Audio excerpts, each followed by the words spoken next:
yaitu sebagai media manipulatif dan distributif dalam pembelajaran.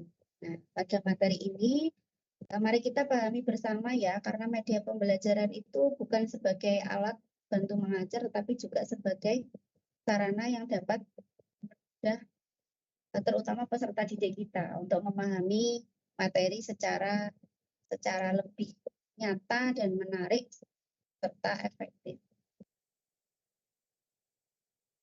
Latar belakangnya dalam proses pembelajaran, jadi guru tidak belajar.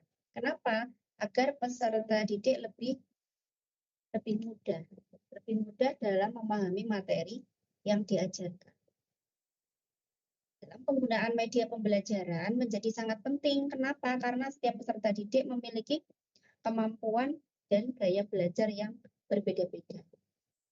Jadi peserta didiknya, macam-macam peserta didik itu mempunyai karakteristik dan gaya belajar yang berbeda-beda.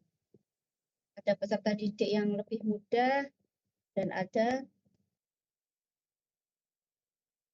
peserta didik yang bisa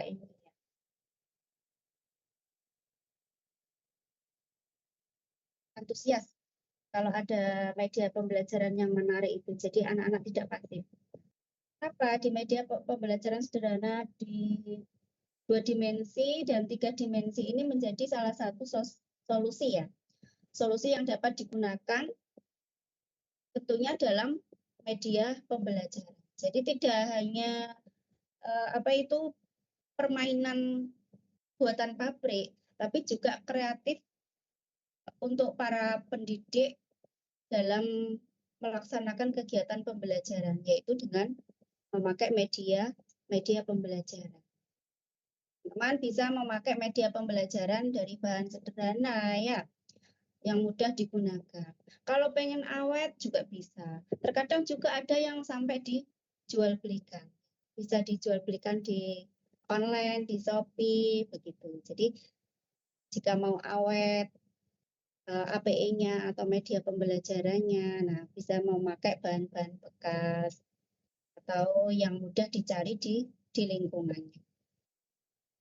Nah, ini tujuannya apa? Untuk membantu peserta didik memahami materi melalui pengalaman visual dan secara nyata.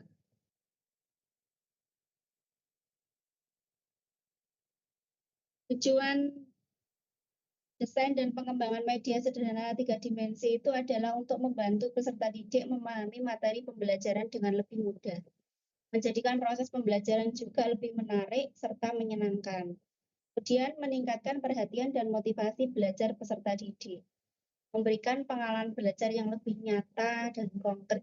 Ya, karena pada usia terutama ya, pada usia fase fondasi maupun fase ABC pada usia SD, nah, itu belum bisa untuk pembelajaran dengan abstrak. Tetapi kita harus memberikan pengalaman belajar yang lebih nyata dan konkret, yaitu dengan cara menggunakan media pembelajaran itu.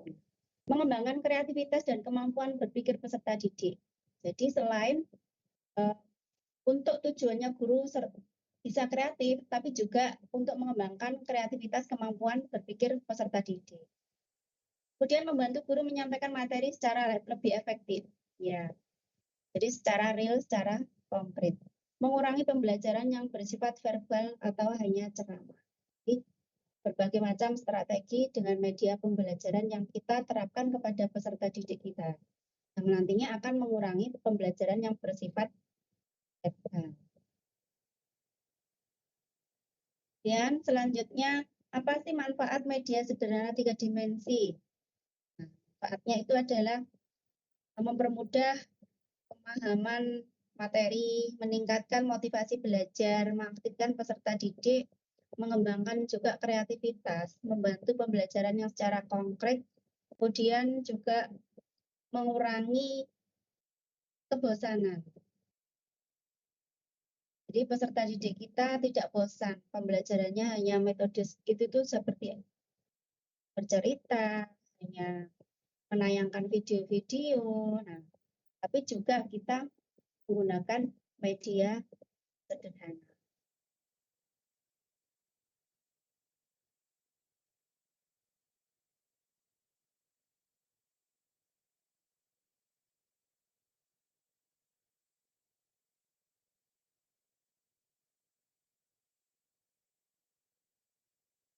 Kenapa mempermudah pemahaman materi? Karena nantinya peserta didik lebih mudah memahami konsep. Kenapa? Karena media menampilkan bentuk nyata atau tiruan objek. Kemudian meningkatkan motivasi belajar. Nah, tujuannya apa? Supaya media kita itu bisa menarik, membuat peserta didik kita lebih fokus dan semangat untuk belajarnya. Kemudian bisa mengaktifkan peserta didik. Aktifkan peserta ini ya, keterbatasan ruang dan waktu ya. Karena kita itu adalah sebagai role modelnya peserta didik kita. Jadi kita harus bisa untuk membawa suasana peserta didik itu menyenangkan, menarik, dan untuk aktif dalam mengikuti kegiatan pembelajaran. Kemudian mengembangkan kreativitas. Nah, peserta didik itu juga nantinya dapat terlibat dalam pembuatan dan penggunaan media. Jadi, semisal teman-teman sudah membuat media pembelajaran atau APE-nya itu, nah, nanti juga bisa diterapkan kepada peserta didik kita. Jadi, melalui pembuatan media sederhana, tetapi peserta didik kita juga bisa untuk membuatnya. Jadi, untuk mengembangkan kreativitas peserta didik kita. Jadi tidak hanya gurunya saja yang membuat untuk medianya saja, tetapi juga bisa dipraktekkan langsung, bisa dimainkan langsung oleh peserta didik kita, sesuai dengan fase-fasenya, atau sesuai dengan pencapaian perkembangannya, yaitu berdasarkan karakteristik peserta didik kita. Landasan penggunaan media pembelajaran itu ada 4, yaitu landasan psikologis, landasan pedagogis, landasan teknologis, dan landasan filosofi. Peserta didik itu kalau psikologis lebih mudah memahami pembelajarannya, yaitu melalui pengalaman konkret dan visual. Kemudian di landasan pedagogis, dia membantu guru mencapai tujuan pembelajaran secara efektif dan efisien. Jika di landasan teknologis, nantinya bertujuan untuk dari teknologi pendidikan itu mendukung proses belajar mengajar dalam kegiatan pembelajaran. Kemudian di landasan filosofis, yaitu pembelajaran harus berpusat pada peserta didik sehingga media digunakan sesuai dengan kebutuhan dan karakteristik peserta didik. Nah, contoh sederhana ya, media pembelajaran. Nah, ini ada poster huruf hijaiyah, diagram juga, teman-teman juga sudah menggunakannya. Kalau contoh media 3 dimensi, miniatur masjid, globek, boneka tangan, puzzle, dan lain sebagainya. Ada papan flanel juga, kartu gambar. Bisa dari contoh-contoh yang lain, dari ide-ide kreatif teman-teman semuanya. Kemudian boneka tangan buatan sendiri ya, dari ide kreatif teman masing-masing. Kemudian bisa membuat miniatur tata surya bagi anak usia SD ya. Model tubuh manusia juga, kincir angin, diorama lingkungan sekolah.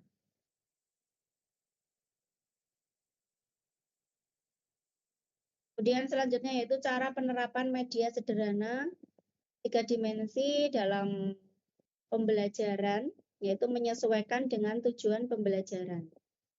Nah, guru menentukan media sesuai materi yang akan diajarkan. Jadi, teman-teman sebelum menyesuaikan dengan tujuan pembelajaran, sebelum membuat media pembelajaran, teman-teman kan membuat yang namanya RPP ya.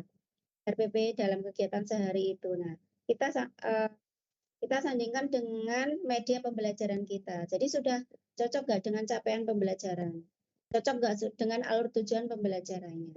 Nah, ini nanti untuk usia berapa?